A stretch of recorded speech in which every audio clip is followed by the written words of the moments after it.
الحمدللہ وکفا والصلاة والسلام علی سید الرسل وخاتم الانبیاء اما بعد فقد قال اللہ تبارک وتعالی فی قرآنہ المجید والفرقان الحمید اعوذ باللہ من الشیطان الرجیم بسم اللہ الرحمن الرحیم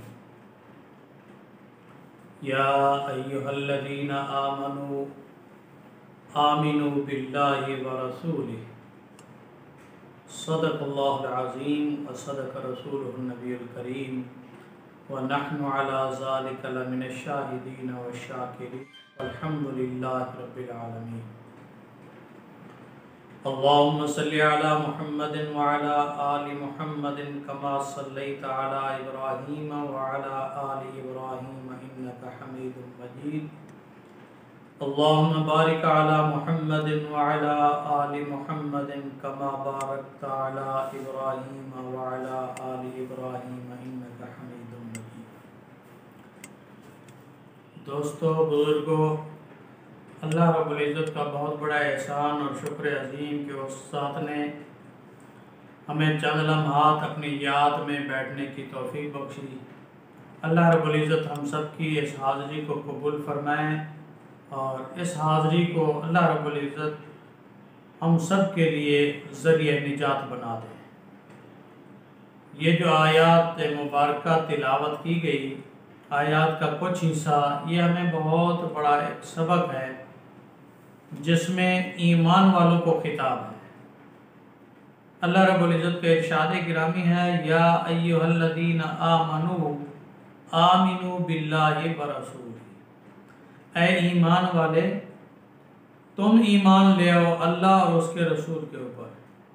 اللہ نے کافروں کو خطاب نہیں فرمایا، اللہ نے مشرکوں کو خطاب نہیں فرمایا، اللہ نے منافقین کو نہیں فرمایا کہ یا ایھا الذین نافقوا آمنوا باللہ ورسولہ، یوں نہیں فرمایا، اور نہ ہی یہ فرمایا کہ یا ایھا الذین اشرکوا آمنوا باللہ ورسولہ، اس طرح بھی الفاظ نہیں ہیں، بلکہ حکم یہ ہے یا ایھا الذین آمنوا آمنوا باللہ ورسولہ، اے ایمان والے تم ایمان لے آؤ اللہ اور اس کے رسول کے اوپر۔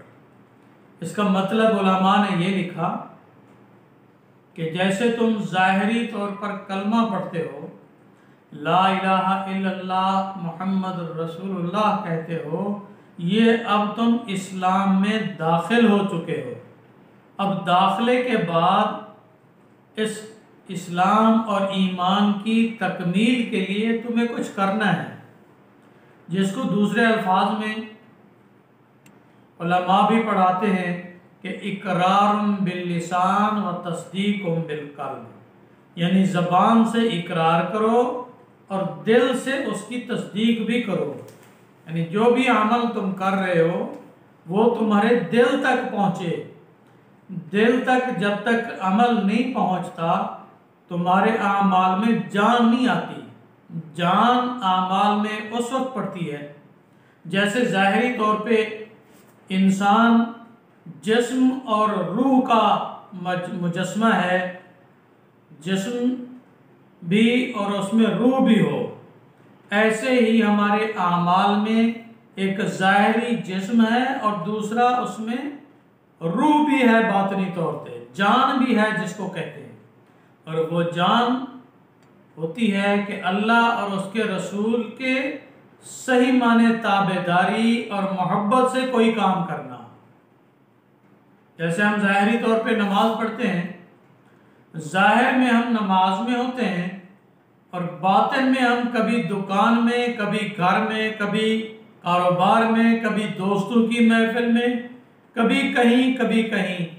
اسی لیے اللہ نے فرمایا یا ایھا الذین آمنوا، اے ایمان والے، آمنوا باللہ، اے ایمان والے تم صحیح معنی میں ایمان لے آؤ، حقیقت میں تم ایمان لے آؤ، یعنی دل سے تم جو کچھ زبان سے اقرار کر رہے ہو اس کی تصدیق دل سے کرو۔ ایسے ہی حج پہ بہت بڑی عبادت، بہت بڑی سعادت ہے، لیکن حج کے دوران بھی اگر مقصود دنیا کو دکھانا ہے، اپنے علاقے والوں کو دکھانا ہے یا بتانا ہے کہ میں حج پہ گیا ہوں، تو اس کا حج بیکار ہے، یہ اس زمرے میں نہیں آتا۔ روزہ رکھا ہوا ہے، روزے کی جزا اللہ رب العزت خود فرماتے ہیں الصوم لی وانا اجزی بہ، کہ روزہ تو میرے لیے ہے اور اس کی جزا میں دیتا ہوں۔ اس میں جان اس وقت ہوگی جب روزے کے پورے آداب ہوں، روزے کا کسی کو پتہ بھی نہ چلے۔ اگر روزے کی حالت میں ہم ایک ایک کو کہتے رہے بھی نہیں میں نے نہیں کھانا، مجھے روزہ ہے، میں نے نہیں پینا، مجھے روزہ ہے، تو یہ آمنو باللہ و رسول میں نہیں آئے گا۔ ایسے ہی وضو کرنا، ایک ہے کہ ہاتھ منہ جلدی جلدی دھو کے بھاگ پڑنا، اور دوسرا یہ ہے کہ اس کے آداب کے ساتھ ہو، ہر دعا بھی یاد ہو تو سونے پہ سہاگ ہے۔ اگر وضو کے آزاد ہوتے ہوئے دعائیں نہیں آتی، کم سے کم ظاہری آزاد ہوتے وقت دل میں یہ خیال ہو کہ جیسے میں اپنا چہرہ دھو رہا ہوں، اسی طرح اللہ میرے چہرے کے گناہ معاف کر رہا ہے، یہ میں اس لیے دھو رہا ہوں کہ میں اپنے اللہ کو دکھا سکوں۔ ہاتھ بازو دھوتے ہوئے یہی دل میں تمنا خیال ہو کہ جو میرے ہاتھوں سے گناہ سرزد ہوئے اللہ ان کو معاف فرما رہے ہیں، کہ حدیث پاک میں ہے کہ جب مسلمان وضو کرتا ہے تو وضو کے اعضاء سے جب پانی کے قطرے گرتے ہیں تو اس کے گناہ بھی ساتھ جھڑتے رہتے ہیں۔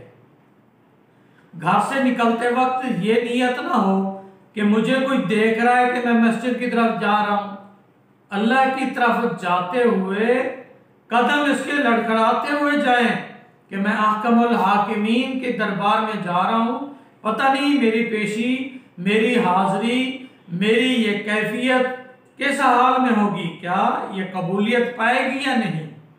تو آمنو، اے ایمان والے، آمنو باللہ و رسولی، اللہ اور اس کے رسول کے اوپر پکا سچا ایمان لے آؤ۔ اسی کو صحابہ کرام نے کر کے دکھایا، اپنے ہر عمل میں کر کے دکھایا۔ ایک وقت تھا کہ دو صحابی ایک ملک میں گئے اور پورے ملک والوں نے ان کے اعمال کو دیکھ کے کلمہ پڑھ لیا، اور وہ کون سا ملک تھا؟ انڈونیشیا میں۔ دو صحابہ کرام نے جا کے تجارت شروع کی، دکان بلائی، تو اس دکان پہ لوگ قطار در قطار انتظار کھڑے رہتے۔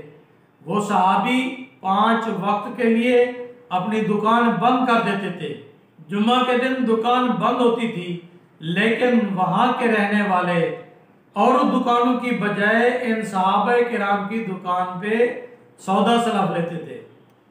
تو لوگوں نے پوچھا کہ اور دکانیں بھی ہیں، یہاں قطار میں کھڑے ہو، گرمی ہے، سردی ہے، دھوپ ہے، ٹھنڈ ہے، آپ کو کچھ بھی نہیں ہوتا، وجہ کیا ہے؟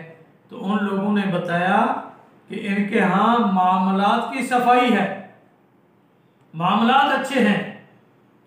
تو جب لوگ مانوس ہوئے تو انہوں نے پوچھا کہ یہ تجارت کے گر، یہ تجارت کا انداز آپ کو کس نے بتایا؟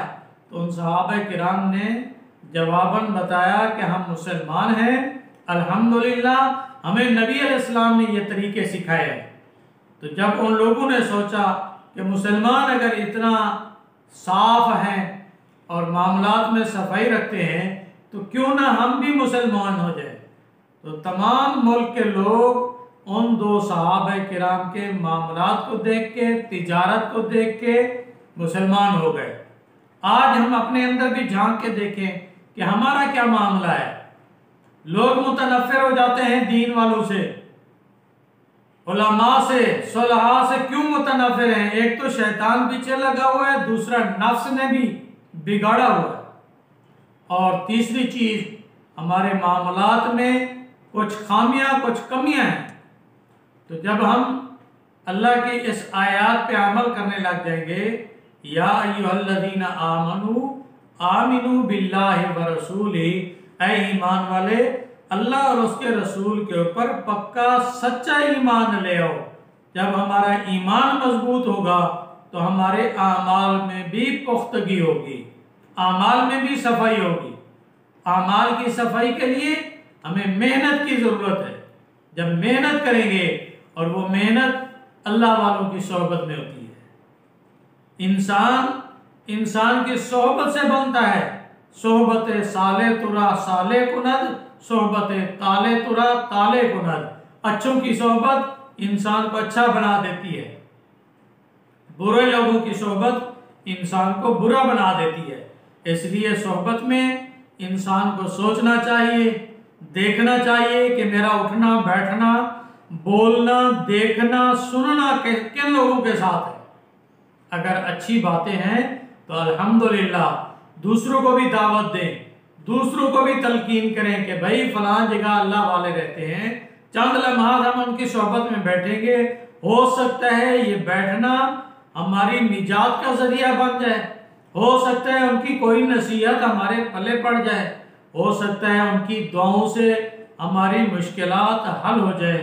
اللہ رب العزت مجھے اور آپ تمام دوستوں کو اپنی یاد میں، اپنے محبوب کی اطاعت میں، فرما برداری میں ہمیشہ زندگی بسر کرنے کی توفیق عطا فرمائے۔ جب تک زندہ ہیں اللہ اسلام پہ رکھے، جب موت ہے تو اللہ ایمان پہ موت دے، اور ہمیشہ اپنے ہاں سرخرو فرمائے۔ وآخر دعوانا ان الحمدللہ رب العالمین۔